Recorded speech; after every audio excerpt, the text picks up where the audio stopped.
Hello friends, a very good morning to all of you. मैं पूजा राय एक बार फिर से आपके अपने यूट्यूब चैनल उत्कृष्ट अकेडमी अध्याय में आपका स्वागत करती हूँ। आज है 3 जून, तो आज हम डिस्कस करने वाले हैं 3 जून से बनने वाले कुछ इंपॉर्टेंट करंट पॉइंट्स को और उनसे रिलेटेड की फैक्ट्स को। तो सबसे पहले चलते हैं हम कल के क्वेश्चन पर। कल मैंने आपसे ये क्वेश्चन किया था कि विश्व दुग्ध दिवस कब मनाया जाता है, वर्ल्ड मिल्क डे कब मनाया जाता है। तो इसको आंसर देख लेते हैं। प्रतिवर्ष 1 जून को पूरे विश्व में विश्व दुग्ध दिवस मनाया जाता है। इस दिवस को मनाने का उद्देश्य डेयरी क्षेत्र के विकास, दुग्ध उत्पादन गतिविधियां एवं दूध के पोषण संबंधी महत्व का प्रचार व प्रसार करना है। तो विश्व दुग्ध दिवस कब मनाया जाता है? 1 जून को। खाद्य एवं कृषि संगठन यानी फूड एंड एग्रीकल्चर ऑर्गेनाइजेशन द्वारा वर्ष 2001 से प्रतिवर्ष 1 जून को इस दिवस को मनाया जा रहा है। तो कब से मनाया जा रहा है? वर्ष 2001 से। और किसके द्वारा? खाद्य एवं कृषि संगठन यानी फूड एंड एग्रीकल्चर ऑर्गेनाइजेशन द्वारा। इस वर्ष विश्व दुग्ध दिवस की 20वीं वर्षगांठ है। तो 2001 से मनाया जा रहा है, तो 2020 में इसकी 20वीं वर्षगांठ है विश्व दुग्ध दिवस की। तो बात करें भारत में दुग्ध क्रांति के जन्मदाता की, तो ये हैं doctor Verghese Kurien. This is the most important question कि भारत में दुग्ध क्रांति के जन्मदाता कौन है? डॉक्टर वर्गीज कुरियन। डॉक्टर वर्गीज कुरियन ने प्रतिष्ठित दुग्ध ब्रांड अमूल बहुत ही पॉपुलर ब्रांड है दूध का, इसको स्थापित करने और सफलता दिलाने में महत्वपूर्ण भूमिका निभाई है। अमूल मॉडल को पूरे देश में फैलाने के लिए तात्कालिक प्रधानमंत्री लाल बहादुर शास्त्री जी ने राष्ट्रीय दुग्ध विकास बोर्ड यानी NDDB का गठन 1965 में किया और डॉक्टर कुरियन को ही इसका अध्यक्ष बना दिया। तो NDDB का गठन किसने किया, कब किया और अध्यक्ष कौन बने? तो NDDB का गठन किया लाल बहादुर शास्त्री ने। क्यों किया? अमूल मॉडल को देश में फैलाने के लिए। कब किया? 1965 में किया। और अध्यक्ष किसे बनाया? डॉक्टर कुरियन को। डॉक्टर वर्गीज कुरियन के नेतृत्व में 1970 में ऑपरेशन फ्लड भी शुरू किया गया। तो ये भी एक बहुत ही इम्पॉर्टेंट क्वेश्चन है कि ऑपरेशन फ्लड का संबंध किससे है? तो दुग्ध से है। और इसके साथ ही श्वेत क्रांति के आगाज के साथ भारत दुनिया का सबसे बड़ा दुग्ध उत्पादक देश बन गया है। तो ऑपरेशन फ्लड दुग्ध क्रांति से संबंधित है और इसे श्वेत क्रांति के आगाज के साथ भारत दुनिया का सबसे बड़ा दुग्ध उत्पादक देश भी बन गया है। तो प्रतिवर्ष 1 जून को पूरे विश्व में विश्व दुग्ध दिवस मनाया जाता है और इसकी शुरुआत की गई थी फूड एंड एग्रीकल्चर ऑर्गेनाइजेशन द्वारा। कब की गई थी? वर्ष 2001 में की गई थी। इस वर्ष विश्व दुग्ध दिवस की 20वीं वर्षगांठ है। डॉक्टर वर्गीज कुरियन भारत में दुग्ध क्रांति के जन्मदाता हैं और इन्होंने अमूल ब्रांड को स्थापित करने में एक महत्वपूर्ण भूमिका निभाई है। 1965 में NDDB का गठन किया लाल बहादुर शास्त्री ने और वर्गीज कुरियन को इसका अध्यक्ष बनाया और इन्हीं के नेतृत्व में ऑपरेशन फ्लड की शुरुआत हुई 1970 से। तो चलते हैं अपने आज के पॉइंट्स की तरफ। हमारा फर्स्ट पॉइंट है कि हाल ही में तमिलनाडु के वेलांकन्नी में एक छोटे जलाशय में ताजे जल की मछली की नई प्रजाति मिली है और इस मछली को नाम दिया गया है पुंटियस सैंक्टस। सिल्वर रंग की इस मछली को पुंटियस सैंक्टस नाम दिया गया है। सैंक्टस शब्द जो है लैटिन भाषा में इसका अर्थ होता है पवित्र या होली। और ये पुंटियस सैक्टियस मछली किस परिवार की है? तो ये है साइप्रिनिडे परिवार की। अब ये साइप्रिनिडे परिवार क्या होता है? तो ये ताजे जल की मछलियों का एक ऐसा परिवार होता है जिसमें गोल्ड फिश जैसी मछलियाँ भी शामिल होती हैं। और भारत में पुंटियस की प्रजातियाँ मुख्यतः पश्चिमी घाट, पूर्वी घाट और हिमालय से प्रवाहित होने वाले जल निकायों में पाई जाती हैं। स्थानीय स्तर पर पुंटियस सैक्टस को केरल में परल कहते हैं और तमिलनाडु में कहते हैं केंडे। स्थानीय स्तर पर केरल में इसे परल व तमिलनाडु में केंडे कहते हैं और ये एक छोटे आकार की मछली है जिसकी लंबाई होती है 60 सेंटीमीटर तक हो सकती है। इसे भोजन व सजावट हेतु एक्वेरियम हेतु उपयोग में लाया जाता है और यह अन्य मछलियों से एक रूप में भिन्न है कि इसमें एक लंबा मुंह और नाक के पास एक जोड़ी संवेदी अंग भी होते हैं।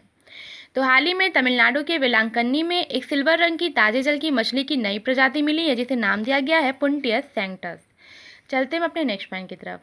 R.K. चतुर्वेदी ने रसायन व उर्वरक मंत्रालय के रसायन व पेट्रो रसायन विभाग में सचिव के रूप में पदभार ग्रहण किया है। तो रसायन व पेट्रो रसायन विभाग में सचिव का पदभार किसने ग्रहण किया है? R.K. चतुर्वेदी ने। स्थान किसका लिया है? P. राघवेंद्र राव का और ये 31 मई 2020 को सेवानिवृत्त हो चुके हैं। आर के चतुर्वेदी की बात करें तो आर के चतुर्वेदी इससे पहले संस्कृति मंत्रालय में एक अतिरिक्त सचिव व वित्तीय सलाहकार के रूप में सेवारत थे। उन्होंने सीबीएसई के अध्यक्ष व एनएसडीए में महानिदेशक के रूप में भी काम किया है और अब वे रसायन व पेट्रो रसायन विभाग में सचिव का पदभार ग्रहण करेंगे।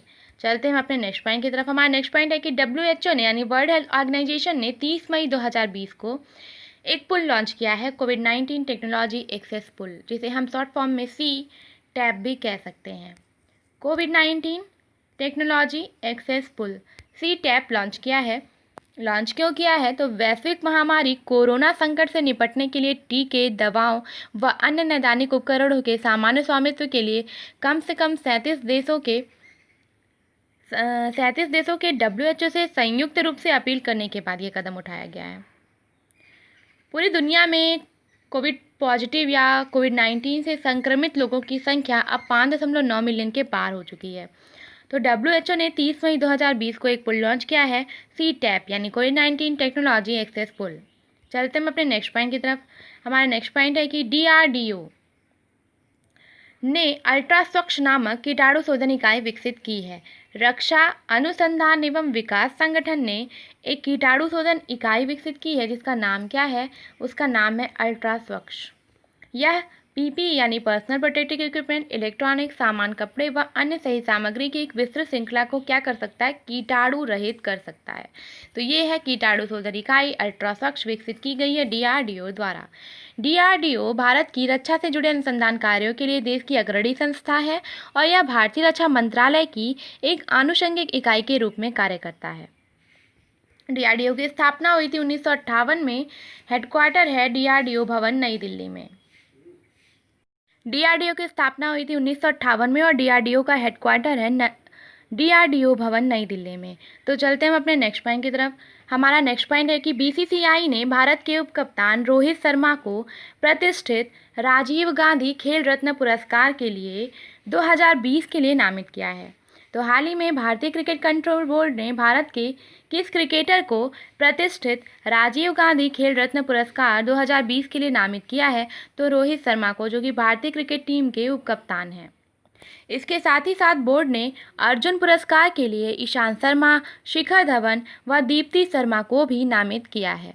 2019 के लिए ICC ODI cricketer of the year नामित रोहित विश्व कप के एक संस्करण में 5 एकदिवसीय शतक बनाने वाले देश के इतिहास में पहले खिलाड़ी बने, खेल के इतिहास में। और BCCI यानी भारतीय क्रिकेट कंट्रोल बोर्ड भारत में क्रिकेट के लिए राष्ट्रीय शासकीय निकाय है और इसने हाल ही में भारतीय क्रिकेट टीम के उपकप्तान रोहित शर्मा को राजीव गांधी खेल रत्न पुरस्कार के लिए नामित किया है और अर्जुन पुरस्कार के लिए नामांकित किया है ईशांत शर्मा, शिखर धवन व दीप्ति शर्मा को। हमारा नेक्स्ट पॉइंट है कि मोहम्मद अब्दुल मन्नान ने बिहाइंड द मास्क शीर्षक वाली एक पुस्तक लिखी है। किसने लिखी है? मोहम्मद अब्दुल मन्नान ने। बस यही याद करना है। तो मन्नान की 8वीं पुस्तक है और पुस्तक में कोविड-19 की उत्पत्ति व प्रसार के विवरण के साथ साथ कोविड-19 से संबंधित ही अन्य बातों को भी बताया गया है। तो बिहाइंड द मास्क नामक पुस्तक किसने लिखी है? मोहम्मद अब्दुल मन्नान ने लिखी है। यह पुस्तक किससे संबंधित है? तो कोविड-19 से संबंधित है और मन्नान की ये 8वीं पुस्तक है। हमारा नेक्स्ट पॉइंट है, प्रधानमंत्री मोदी ने मेरा जीवन मेरा योग वीडियो ब्लॉगिंग प्रतियोगिता शुरू की है। मेरा जीवन मेरा योग वीडियो ब्लॉगिंग प्रतियोगिता किसने शुरू की है? प्रधानमंत्री नरेंद्र मोदी ने और सामूहिक भागीदारी को आमंत्रित किया है। ये जो ब्लॉगिंग प्रतियोगिता होगी ये आयुष मंत्रालय व भारतीय सांस्कृतिक संबंध परिषद यानी कि आयुष मंत्रालय व ICCR का संयुक्त प्रयास है। यह प्रतियोगिता 21 जून 2020 को होने वाले 6ठे अंतर्राष्ट्रीय योग दिवस के अवलोकन से संबंधित गतिविधियों में से एक है। तो मेरा जीवन मेरा योग वीडियो ब्लॉगिंग प्रतियोगिता प्रधानमंत्री नरेंद्र मोदी ने शुरू की है और यह आयुष मंत्रालय व ICCR का संयुक्त प्रयास है। हमारा नेक्स्ट पॉइंट है, भारतीय खेल प्राधिकरण यानी स्पोर्ट्स अथॉरिटी ऑफ इंडिया ने 1 जून 2020 को राष्ट्रीय खेल महासंघों के साथ मिलकर एक ई-पाठशाला का शुभारंभ किया जिसका नाम है खेलो इंडिया ई-पाठशाला। किसने शुरू किया है? स्पोर्ट्स अथॉरिटी ऑफ इंडिया ने। किसके साथ मिलकर? राष्ट्रीय खेल महासंघों के साथ मिलकर। तो यह भारत का पहला राष्ट्रीय स्तर की खुली ऑनलाइन कोचिंग होगी व जमीनी स्तर के एथलीटों के लिए यह एक शिक्षा कार्यक्रम है। तो इसका उद्देश्य क्या है? इसका उद्देश्य है कि उन युवा एथलीटों को शिक्षित करना जो कोविड-19 महामारी के कारण पिछले कुछ हफ्तों में अपनी अकादमियों में प्रशिक्षित नहीं हो पा रहे हैं। इसके लिए स्पोर्ट्स अथॉरिटी ऑफ इंडिया ने खेलो इंडिया ई पाठशाला का शुभारंभ किया है। तो स्पोर्ट्स अथॉरिटी ऑफ इंडिया की बात आई है तो हाल ही में मैंने आपको बताया था कि स्पोर्ट्स अथॉरिटी ऑफ इंडिया के महानिदेशक संदीप मुकुंद प्रधान को उनके केंद्रीय प्रतिनियुक्ति कार्यकाल को 2 साल की अवधि के लिए विस्तारित किया गया था। तो स्पोर्ट्स अथॉरिटी ऑफ इंडिया की स्थापना हुई थी 25 जनवरी 1984 को और इसके संस्थापक की बात करें तो युवा व खेल मंत्रालय या खेल व युवा मंत्रालय भारत सरकार द्वारा स्पोर्ट्स अथॉरिटी ऑफ इंडिया की स्थापना की गई थी।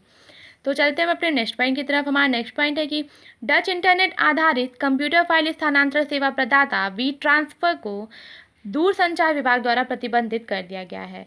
किस फाइल स्थानांतरण सेवा प्रदाता को प्रतिबंधित किया गया है दूरसंचार द्वारा? वी ट्रांसफर। तो किया क्यों गया है? चूँकि वी ट्रांसफर को दुनिया की सबसे लोकप्रिय फाइल व साझा प्रदाता सेवा में से एक माना जाता है। इस सेवा का दुरुपयोग किया जा सकता है।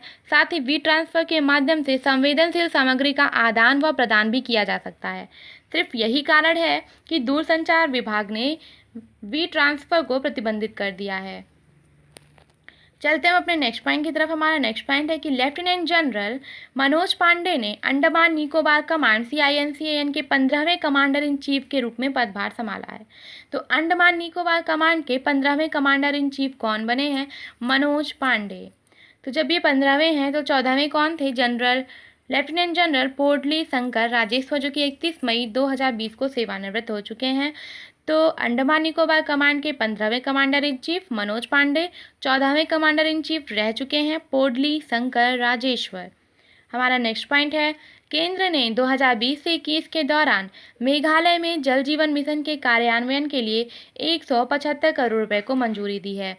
तो केंद्र ने जल जीवन मिशन के लिए किस राज्य को 175 करोड़ रुपए की मंजूरी दी है? मेघालय को दी है। और जल जीवन मिशन की बात करें तो इस मिशन को 2019 में शुरू किया गया था व इसका उद्देश्य ग्रामीण परिवार को कार्यात्मक घरेलू जल कलेक्शन प्रदान करना था। क्योंकि मेघालय में औसत से अधिक वर्षा होती है और प्राकृतिक जल संसाधन प्रचुर मात्रा में होते हैं। हालांकि हानिकारक मानव हस्तक्षेप के कारण जल स्तर कम हो रहा है, तो सरकार ने मेघालय में जल जीवन मिशन के कार्यान्वयन के लिए 175 करोड़ रुपए की मंजूरी दी।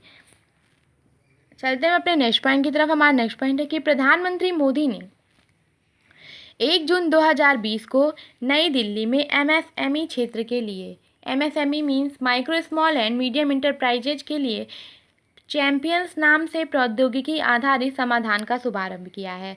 किस नाम से? चैंपियंस नाम से। चैंपियंस की फुल फॉर्म है creation harmonious application of modern processes for increasing the output and national strength.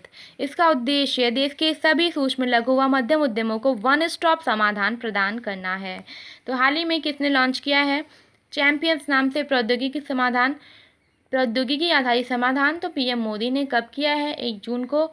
और ये किस क्षेत्र के लिए है? तो MSME यानी micro small and medium enterprises, सूक्ष्म लघु व मध्यम उद्यम के लिए।